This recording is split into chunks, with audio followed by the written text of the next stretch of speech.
Hi friends, आज की इस वीडियो में हम सीखने वाले हैं solid union, intersect and subtract के बारे में। इन कमांड्स का यूज़ हम ऑटोकैड 3D में कैसे करते हैं वो आज की इस वीडियो में हम सीखेंगे।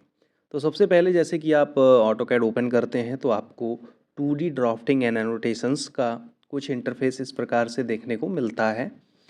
ऐसे में हमें 3D में जाने के लिए यहाँ पे मैं जाऊँगा सेटिंग पे। यहाँ से मैं इसको 3D मॉडलिंग में कन्वर्ट कर देता हूँ एंड थोड़ा सा वेट करेंगे तो जो 3D मॉडलिंग का इंटरफेस है वो ऑन हो जाएगा कुछ इस तरीके से। एंड इसमें मैंने आपको सबसे पहले बताया था कि आइसोमेट्रिक कर लेते हैं। तो एक और अभी तक तो मैं आपको यहाँ से ले जाता था, यहाँ से व्यू में, यहाँ से आइसोमेट्रिक व्यू हम कर लेते थे। कोऑर्डिनेट्स में यहाँ पे जाके हम कोऑर्डिनेट से अपना सेलेक्ट कर लेते थे किस कोऑर्डिनेट में हमें वर्क करना है। अभी जो ये वी क्यूब है दोस्तों, यहाँ पे अगर आप देखोगे ये वाला जो एरिया है, यहाँ पे जो क्यूब है ना, इस पे मैं जैसे बताता हूँ ये टॉप हो गया, फिर ये नॉर्थ में ऐसे करोगे तो बैक आ जाएगा, इस एरो पे क्लिक करोगे तो राइट आ जाएगा। तो ये तरीके से हम इसको यूज़ कर सकते हैं इस क्यूब को। बट अगर आपको आइसोमेट्रिक व्यू चाहिए, जैसे मान लेते हैं अभी हम टॉप पर थे, ठीक है, ये साउथ है यहाँ पे एंड ये वेस्ट है, ठीक है। तो ये साउथ वेस्ट के बीच का अगर आइसोमेट्रिक हमें चाहिए तो यहाँ पे कोने पे जाएंगे, इस जगह पे देख रहे होंगे ये कोना है, ये कोना है, ये कोना है, ये कोना है, ठीक है। इस पे आप क्लिक करेंगे तो आपको वो आइसोमेट्रिक व्यू मिल जाएगा। तो अभी हमें साउथ वेस्ट आइसोमेट्रिक व्यू मिल गया है, जो कि हमें यहाँ से ये मिलता है आइसोमेट्रिक व्यू। ऑलराइट, तो ये मिल गया। फिर कोऑर्डिनेट्स हम अभी टॉप का ले लेते हैं, टॉप पे, ठीक है।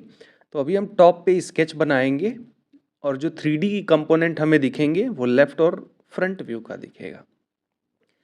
तो सबसे पहले हमें बनाना है स्केच। अभी एक रेक्टेंगल ले लेते हैं, REC, एंटर। और एक मैं रेक्टेंगल बना देता हूँ, D, एंटर। 200 बाई 300 का एक मैं रेक्टेंगल क्रिएट कर देता हूँ, ओके। एंड इसको मैं प्रेस पुल कर देता हूँ, कितना 150 mm मैं इसको प्रेस पुल कर देता हूँ। एक सर्कल और ले लेते हैं दोस्तों, यहाँ पे एक सर्कल मैं ले लेता हूँ, डायामीटर 150 mm, एंटर। एंड इसको प्रेस पुल कर देता हूँ मैं कितने mm में, 250 mm, एंटर, ओके। एंड अभी इसको मैं यहाँ से मूव कर देता हूँ, मूव कमांड लेंगे, इसका जो सेंटर पॉइंट है उसको ले जाके इस लाइन के सेंटर पे रख देंगे। शिफ्ट के साथ अगर ये स्क्रॉल वाला बटन माउस का क्लिक करके तो आप इसको ऑर्बिट करके देख सकते हैं, ठीक है। इस तरीके से आप रोटेट करके देख सकते हैं। ये दो ऑब्जेक्ट्स थे जिनको मैंने यहाँ पे कोलैप्स कर दिया है, ठीक है। तो बेसिकली इन दोनों का जो इंटरसेक्शन पॉइंट होगा वो ये एरिया होगा। सब्सट्रैक्शन पॉइंट क्या होगा, इस ऑब्जेक्ट का जो सब्सट्रैक्ट पॉइंट है वो जितना ये इंटरसेक्ट कर रहा है उतना एरिया होगा, ठीक है। एंड यूनियन जो करना होता है तो दोनों कंबाइन हो जाएंगे। तो वन बाय वन मैं 3 कमांड्स आपको बताता हूँ। सबसे पहला कमांड दोस्तों, यहाँ पे आएंगे अगर, ये वाला, ये जो कमांड है ये है सॉलिड यूनियन का। सॉलिड यूनियन पे क्लिक करिए, पहले ऑब्जेक्ट को क्लिक करिए, दूसरे ऑब्जेक्ट को क्लिक करिए एंड राइट क्लिक कर दीजिए। तो अब आप इसको रोटेट करके देखेंगे तो ये लाइन में डिलीट कर देता हूँ अभी। अच्छा, ऑब्जेक्ट को ही मूव कर देते हैं, M, enter, M, enter. Object को सेलेक्ट कर लिया मैंने एंड मूव कर दिया। ये मैं दोनों डिलीट कर देता हूँ, ठीक है। तो अब आप देखोगे कि ये जो दो अलग अलग ऑब्जेक्ट्स मैंने बनाए थे ये कंबाइन हो चुका है। इट मीन्स दो अलग अलग ऑब्जेक्ट को अगर हमें सॉलिड यूनियन कमांड का हम यूज़ करेंगे तो वो कंबाइन हो जाएगा, ओके। तो ये तो हो गया सॉलिड यूनियन। अब सॉलिड यूनियन को मैं अंडू कर देता हूँ, ठीक है। अब मैं यहाँ से लेता हूँ सॉलिड सब्सट्रैक्ट, ठीक है। अब मैं सबसे पहले जिस ऑब्जेक्ट को क्लिक करूँगा, मान लेते हैं मैं इस ऑब्जेक्ट को क्लिक कर लेता हूँ पहले, ठीक है, राइट क्लिक कर दिया। अब मैं दूसरे ऑब्जेक्ट को जो सेलेक्ट करूँगा, इस ऑब्जेक्ट को एंड राइट क्लिक कर दिया मैंने। तो पहले ऑब्जेक्ट को जो आप सेलेक्ट करोगे उसके अंदर दूसरे ऑब्जेक्ट का जितना भी एरिया होगा ना, वो देखो कुछ इस तरीके से ट्रिम होके निकल जाएगा, है ना। उतना मटेरियल ये रिमूव हो गया।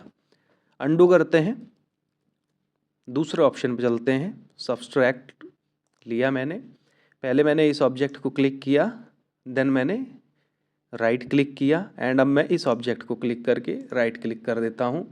तो अब इस ऑब्जेक्ट में पहले वाले ऑब्जेक्ट का जितना भी एरिया था वो ट्रिम होके रिमूव हो गया।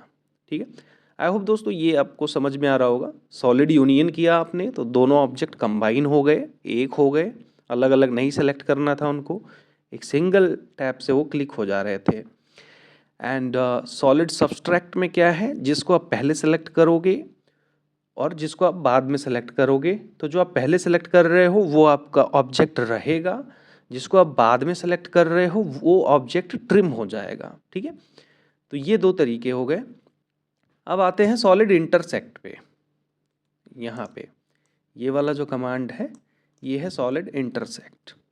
वही सेम है कि इन दोनों का जो कॉमन एरिया है, इन दोनों का जो कॉमन एरिया है उसको अगर चाहिए तो सॉलिड इंटरसेक्ट करिए, पहला और दूसरा ऑब्जेक्ट सेलेक्ट करिए, राइट क्लिक कर दीजिए, तो दोनों का जो कॉमन एरिया था वो यहाँ बच जाएगा।